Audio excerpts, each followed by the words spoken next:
President Joe Biden announces a major federal funding initiative during his visit to Wisconsin. His administration is spending billions of dollars on infrastructure projects for local communities, including Milwaukee and Madison. Our political reporter Darielle Fair is in Milwaukee, where the president spoke at a Boys and Girls Club in Milwaukee. Darielle?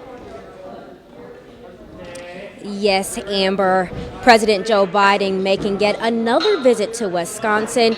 Just one day after securing the Democratic presidential nomination, the president announced his campaign for the state will be headquartered here in Milwaukee to engage Black and Latino voters ahead of November.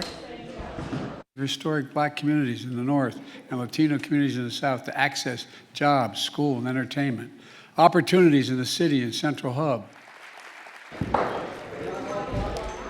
The funding comes as part of Biden's Inflation Reduction Act. The administration has continued to tout efforts to improve the country's economy. The program, known as the Justice 40 Initiative, is set to direct at least 40% of federal investments to disadvantaged communities that have been plagued by underinvestment and pollution. The president announcing he plans to allocate funding towards improving the quality of drinking water, broadband access, and expanding affordable housing. I spoke with Ann Wilson, manager of the Hillside Family Resource Center, where the Boys and Girls Club is located. She says this funding will play a critical role in uplifting those in the community who need it most.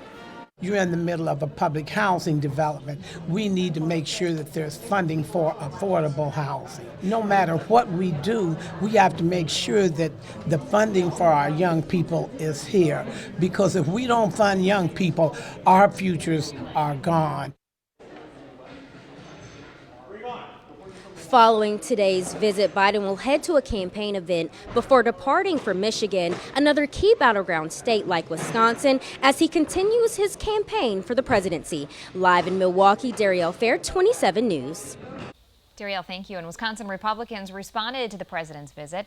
Brian Schimming said, quote, "On Joe Biden's watch, Wisconsin has lost 6,000 manufacturing jobs and 455 dairy farms in the last year.